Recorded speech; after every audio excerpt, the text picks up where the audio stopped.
ನನ್ನೆಲ್ಲ ಸ್ನೇಹಿತರಿಗೆ ತರಗತಿಗೆ ಸ್ವಾಗತ. ತರಗತಿ ಪ್ರಾರಂಭ ಮಾಡೋಕ್ಕಿಂತ ಮುಂಚಿತವಾಗಿ ನಮ್ಮ ಒಂದು ಯೂಟ್ಯೂಬ್ ಚಾನಲಿಗೆ ಸಬ್ಸ್ಕ್ರೈಬ್ ಆಗಿ ಜೊತೆಗೆ ಪ್ರತಿನಿತ್ಯ ತರಗತಿಗಳನ್ನು ವೀಕ್ಷಿಸಿ ಅನ್ನುತ್ತಾ ಇವತ್ತಿನ ತರಗತಿಯನ್ನು ಪ್ರಾರಂಭ ಮಾಡ್ತಾ ಹೋಗ್ತೀನಿ. ಇವತ್ತಿನ ತರಗತಿ ಬ್ರಿಟಿಷ್ ಭೂ ಕಂದಾಯ ನೀತಿಯ ಪರಿಣಾಮಗಳನ್ನು ನೋಡೋಣ. ಯಾವ ರೀತಿಯಪ್ಪ ಅಂದರೆ ಮೊದಲಿಗೆ ಹೇಳಿದೆ, ಅವರು ಸರ್ಕಾರ 3 ರೀತಿಯ ಭೂ ಕಂದಾಯ ನೀತಿಗಳನ್ನು ಜಾರಿಗೆ ತರ್ತಾ ಹೋಗ್ತಾರೆ.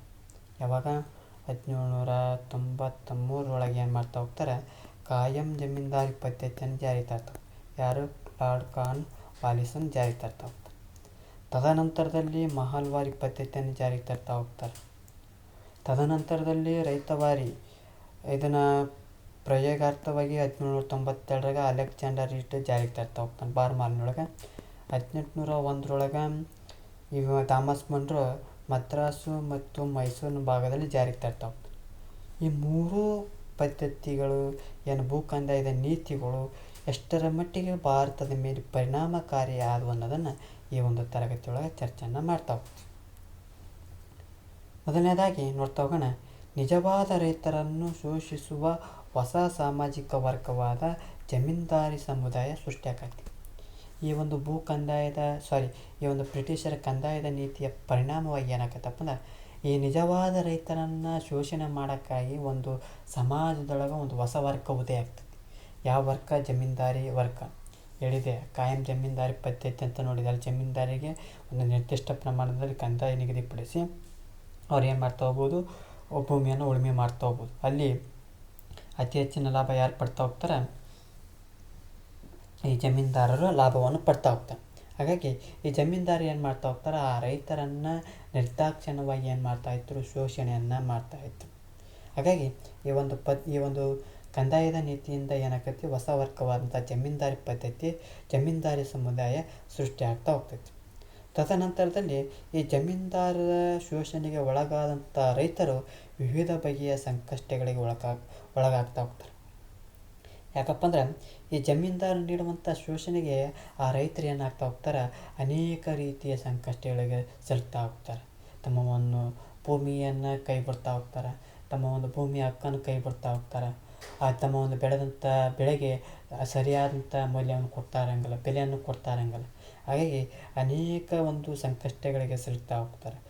ಕೊನೆಗೆ ಏನಾಗ್ತಾ ಹೋಗ್ತಾರೆ, ಅವರು ನಿರ್ಗತಿಕರ ಆಗ್ತಾ ಹೋಗ್ತಾರೆ. ಯಾರು? ರೈತರು. ಯಾರ ಒಂದು ಶೋಷಣೆಯಿಂದ? ಜಮೀನ್ದಾರರ ಒಂದು ಶೋಷಣೆಯಿಂದ ಕೊನೆಗೆ ಏನಾಗ್ತಾ ಹೋಗ್ತಾರೆ, ರೈತರು ನಿರ್ಗತಿಕರ ಆಗ್ತಾ ಹೋಗ್ತಾರೆ. ತದನಂತರದಲ್ಲಿ ಭೂಮಿ ಮಾರಾಟದ ವಸ್ತು ಆಗ್ತೈತಿ.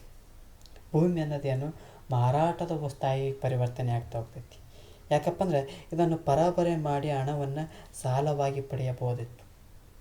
ಯಾಕಪ್ಪ ಅಂದ್ರೆ ಇಲ್ಲಿ ರೈತರು ಒಂದೇದು ಜಮೀನ್ದಾರ ಸಮುದಾಯ ಉದಯ ಆಗ್ತಾ ಹೋಗ್ತೈತಿ. ಈ ಜಮೀನ್ದಾರ ಶೋಷಣೆ ಎದಕ್ಕೆ ಮಾಡ್ತೈತಪ್ಪ ಅಂದ್ರೆ, ನಿಗದಿತವಾದಂಥ ಕಂದಾಯವನ್ನು ಕಟ್ಟಲೇಬೇಕಂತ ಪಟ್ಟಿಡ್ತಿದ್ರು.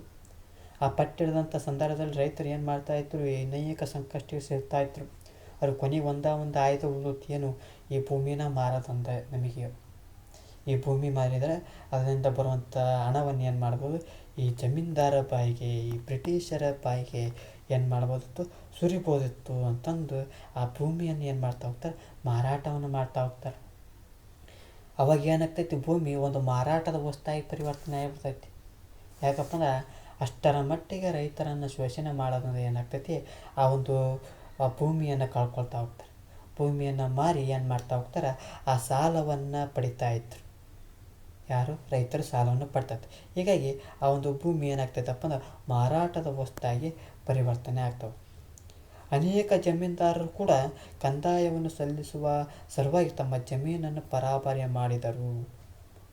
ನೋಡ್ರಿ, ಇಲ್ಲಿ ರೈತರು ಅಲ್ಲದೆ ಕೂಡ ಜಮೀನ್ದಾರರು ಕೂಡ, ಯಾಕಪ್ಪ ಅಂದ್ರೆ ಮಹಲ್ವಾರಿ ಪದ್ಧತಿಯೊಳಗೆ ಎಲ್ಲರೂ ಒಪ್ಕೊಂಡಿರ್ತಾರೆ. ಸಣ್ಣ ಪ್ರಮಾಣದ ಜಮೀನ್ದಾರರು, ದೊಡ್ಡ ಪ್ರಮಾಣದ ಜಮೀನ್ದಾರರು ಸಾಮೂಹಿಕವಾಗಿ ಒಪ್ಪಂದ ಮಾಡ್ಕೊಂಡಿರ್ತಾರೆ. ನಾವು ನಿಮಗೆ ಇಷ್ಟು ಕಂದಾಯವನ್ನು ಕೊಡ್ತೇವೆ ಅಂತಂದು ಅವರು ಅತಿ ಹೆಚ್ಚಿನ ಕಂದಾಯ ನಿಗದಿ ಮಾಡಿಬಿಟ್ಟಿರ್ತಾರೆ. ಅವಾಗ ಏನು ಮಾಡಿಬಿಡ್ತಾರೆ, ಆ ಭೂಮಿಯನ್ನು ಕಳ್ಕೊಳ್ತಾ ಹೋಗ್ತಾರೆ. ಅವ್ರು ನೆಚ್ಕೊಂಡಿರುವಂಥ ಸಣ್ಣ ಪ್ರಮಾಣದ ರೈತರು ಏನಾಗ್ತಾರೆ, ನಿರ್ಗತಿಕರಾಗ್ತಾ ಹೋಗ್ತಾರೆ.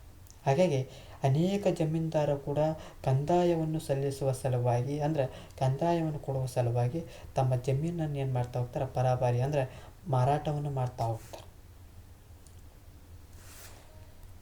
ತದನಂತರದಲ್ಲಿ ಕೃಷಿ ಕ್ಷೇತ್ರವು ಏನಾಗ್ತೈತಪ್ಪ ಅಂದ್ರೆ ವಾಣಿಜ್ಯಗೊಂಡು ಇಂಗ್ಲೆಂಡಿನಲ್ಲಾದಂಥ ಕೈಗಾರೀಕರಣದಿಂದ ಅಲ್ಲಿನ ಕೈಗಾರಿಕೆಗಳಿಗೆ ಬೇಡಿದ ಕಚ್ಚಾ ವಸ್ತುಗಳನ್ನು ಬೆಳೆಯಬೇಕಾಯಿತು.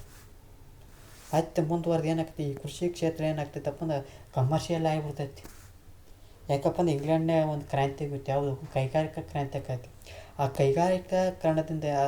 ಕೈಗಾರಿಕೀಕರಣದಿಂದ ಏನಾಗ್ತೈತಪ್ಪ ಅಂದ್ರೆ ಅಲ್ಲಿನ ಒಂದು ಕೈಗಾರಿಕೆಗಳಿಗೆ ಕಚ್ಚಾ ವಸ್ತುಗಳನ್ನು ನಮ್ಮ ದೇಶದಲ್ಲಿ ಬೆಳಿಬೇಕಾಗೈತಿ. ಈ ರೀತಿಯಾದಂಥ ಶೋಷಣೆಯನ್ನು ನೋಡ್ತಾ ಹೋಗ್ತೀವಿ. ಮುಂದೆ ನೋಡ್ತಾ ಹೋಗ್ತೀವಿ ನೀಲಿ ಬೆಳೆಗಾರರ ಒಂದು ಹೋರಾಟವನ್ನು ನೋಡ್ತಾ ಹೋಗ್ತೀವಿ. ಮುಂದಿನ ತರಗತಿಯಲ್ಲಿ ಚರ್ಚೆ ಮಾಡ್ತಾ ಹೋಗ್ತೀವಿ. ಅಂದ್ರೆ ಆ ಇಂಗ್ಲೆಂಡಿನಲ್ಲಿನ ಒಂದು ಕೈಗಾರಿಕೆಗಳಿಗೆ ಭಾರತ ಒಂದು ರೀತಿಯ ಕಚ್ಚಾ ವಸ್ತುವಿನ ರೂಪದಲ್ಲಿ ನೀಡ್ತಾ ಇತ್ತು. ಹೇಳಿದೆ ಏನು, ಈ ಕಬ್ಬಿಣ ತಯಾರಿಸ್ಬೇಕಾದ್ರೆ ಮೊದಲಿಗೆ ಕಬ್ಬಿಣದ ಗಣಿಗಳು ಬೇಕು. ಆ ಕಬ್ಬಿಣದ ಗಣಿದೊಳಗೆ ಕಬ್ಬಿಣ ಅದಿರನ್ನು ತೆಗೆದುಕೊಂಡು ಈ ಫ್ಯಾಕ್ಟ್ರಿಗಳ ಹತ್ರ ಕಬ್ಬಿಣ ತಯಾರಿಸ್ತಾರೆ. ಅದೇ ರೀತಿ ಈ ಕೃಷಿ ಕ್ಷೇತ್ರದಲ್ಲಿ ಆಗ್ತೈತಿ. ಏನಂತ ಆಗ್ತೈತಿ, ಆ ಇಂಗ್ಲೆಂಡಿನಲ್ಲಿನ ಕೈಗಾರಿಕೆಗಳಿಗೆ ಬೇಡಿದ ಒಂದು ಕಚ್ಚಾ ವಸ್ತುಗಳನ್ನು ಏನು ಮಾಡ್ತಾ ಹೋಗ್ಬೇಕು, ಬೆಳಿಬೇಕಾಯ್ತಾ ಹೋದು. ಇಷ್ಟರ ಮಟ್ಟಿಗೆ ಒಂದು ಪರಿಣಾಮವನ್ನು ಕಾಣ್ತಾ ಹೋಗ್ತೀವಿ. ಜೊತೆಗೆ ಈ ಹಣದ ಲೇವಾದೇವಿಗಾರರು ಏನಾಗ್ತಾ ಹೋಗ್ತಾರೆ, ಬಲಿಷ್ಠರಾಗ್ತಾ ಹೋಗ್ತಾರೆ. ಯಾಕಂದ್ರೆ ರೈತರು ಭೂಮಿಯನ್ನು ಮಾರಿದಪ್ಪ ಅಂದ್ರೆ ಅವರು ಏನು ಮಾಡ್ತಾರೆ, ಹಣವನ್ನು ಕೊಡ್ತಾಯಿದ್ರು, ಶ್ರೀಮಂತರಾಗ್ತಾ. ಯಾಕಪ್ಪ ಅಂದ್ರೆ ಅವತ್ತಿನ ಕಾಲದೊಳಗೆ ಅತಿ ಹೆಚ್ಚು ಯಾರು ಭೂಮಿಯನ್ನು ಹೊಂದಿರ್ತಾರೋ ಅವರು ಶ್ರೀಮಂತರಾಗ್ತಾ ಹೋಗ್ತಿದ್ರು. ಅವತ್ತಿನ ಕಾಲದಲ್ಲಿ ಅತಿ ಹೆಚ್ಚು ಭೂಮಿ ಯಾರಿದ್ರು ಅವರು ಶ್ರೀಮಂತರು. ಇವಾಗ ಭೂಮಿ ಮಾರ್ತಾ ಇದ್ದಾರೆ ಎಲ್ಲ ರೈತರು. ಯಾಕಪ್ಪ ಅಂದ್ರೆ ಈ ಒಂದು ಹಣ, ಯಾಕಪ್ಪ ಅಂದ್ರೆ ಇವತ್ತು ಭೂಮಿಯ ಬೆಲೆ ಇವತ್ತು ಎಕರೆಗೆ 12 ಲಕ್ಷ ಇತ್ತಪ್ಪ ಅಂದ್ರೆ ಮುಂದಿನ ವರ್ಷದಲ್ಲಿ 15 ಲಕ್ಷ 20 ಲಕ್ಷ ಆಗ್ತಿತ್ತು. ಅಂದರೆ ಭೂಮಿಯ ಒಂದು ಮಹತ್ವ ಅಷ್ಟರ ಮಟ್ಟಿಗೆ ಇತ್ತು. ಹಾಗಾಗಿ ಹಣದ ಲೇವಾದೇವಿಗಾರರು ಏನಾಗ್ತಾರೆ, ಬಲಿಷ್ಠರಾಗ್ತಾ ಹೋಗ್ತಾರೆ. ಉದಾಹರಣೆಗೆ ನಮ್ಮ ಒಂದು ಅಜ್ಜ ಅಮ್ಮರು ಕೇಳ್ತಾ ಹೋಗ್ಬೋದು, ಆ ಒಂದು ಎಲ್ಲೇ ಒಂದು ಹೊಲ್ದಾಗ ಹೋಗಿ ಇದು ನಮ್ದೇ ನೋಡುವ, ಒಂದು ನಾವು ಕಷ್ಟದ ಸಮಯದಲ್ಲಿ ಮಾರಿಬಿಟ್ವಿ, ಈಗ ಅದು 1 ಎಕರೆಗೆ ಈಗ 50 ಲಕ್ಷ ರೂಪಾಯಿ ಅಂತಪ್ಪ, ಏನು ಮಾಡಿಬಿಟ್ವಿ, ಕಷ್ಟಕ್ಕೆ ಮಾರಿಬಿಟ್ವಿ ಅಂದ್ರೆ ಯಾರು ತೆಗೆದುಕೊಂಡಿರ್ತಾರೋ ಅವರು ಏನಾಗ್ತಾರೆ, ಬಲಿಷ್ಠರಾಗ್ತಾರೆ. ಅದೇ ರೀತಿ ಈ ಲೇವಾದೇವಿಗಾರರು ಬಲಿಷ್ಠರಾಗ್ತಾ ಹೋಗ್ತಾರೆ. ಒಟ್ಟಾರೆಯಾಗಿ ಈ ಒಂದು ಬ್ರಿಟಿಷರ ಕಂದಾಯದ ನೀತಿಯ ಪರಿಣಾಮ ಏನಪ್ಪ ಅಂದ್ರೆ ಒಟ್ಟಾರೆಯಾಗಿ ನೋಡೋದಾದ್ರೆ, ಒಂದೇದು ಆ ಒಂದು ನಿಜವಾದಂಥ ರೈತರಿಗೆ ಶೋಷಣೆ ಮಾಡೋಕ್ಕಾಗಿ ಒಂದು ಜಮೀನ್ದಾರಿ ಸಮುದಾಯ ಏನಾಗ್ತೈತಿ, ಉದಯ ಆಗ್ತಾ ಹೋಗ್ತೈತಿ. ತದನಂತರದಲ್ಲಿ ಆ ಜಮೀನ್ದಾರರ ಶೋಷಣೆಗೆ ಒಳಗಾದಂಥ ರೈತರು ಅನೇಕ ಸಂಕಷ್ಟಕ್ಕೆ ಒಳಗಾಗಿ ನಿರ್ಗತಿಕರಾಗ್ತಾ ಹೋಗ್ತಾರೆ. ಜೊತೆಗೆ ಆ ಭೂಮಿ ಅನ್ನೋದು ಮಾರಾಟದ ವಸ್ತಾಗಿ ಪರಿವರ್ತನೆ ಆಗ್ತೈತಿ. ಜೊತೆಗೆ ಅನೇಕ ಜಮೀನ್ದಾರರು ತಮ್ಮ ಒಂದು ಕಂದಾಯವನ್ನು ಕಟ್ಟುವಂಥ ಸಲುವಾಗಿ ತಮ್ಮ ಒಂದು ಜಮೀನನ್ನು ಕಳ್ಕೊಳ್ತಾ ಹೋಗ್ತಾರೆ. ಜೊತೆಗೆ ಆ ಕೃಷಿ ಕ್ಷೇತ್ರದಲ್ಲಿ ವಾಣಿಜ್ಯೀಕರಣ ಆರಂಭಗೊಂಡು ಇಂಗ್ಲೆಂಡಿನ ಕೈಗಾರಿಕೆಗಳಿಗೆ ಈ ಒಂದು ಭಾರತ ದೇಶದ ಕೃಷಿಯು ಕಚ್ಚಾ ವಸ್ತುಗಳನ್ನು ಪೂರೈಸುವಾಗ್ತೈತಿ. ಹಣದ ಒಂದು ಲೇವಾದೇವಿಗಾರರು ಬಲಿಷ್ಠವಾಗಿ ಏನಾಗ್ತಾ ಹೋಗ್ತಾರೆ, ಬೆಳವಣಿಗೆ ಹೊಂದ್ತಾ ಹೋಗ್ತಾರೆ. ಇಷ್ಟು ಏನಪ್ಪ ಅಂದರೆ ಬ್ರಿಟಿಷರ ಕಂದಾಯ ನೀತಿಯ ಒಂದು ಪರಿಣಾಮಗಳನ್ನು ನೋಡ್ತಾ ಹೋಗ್ತೀವಿ.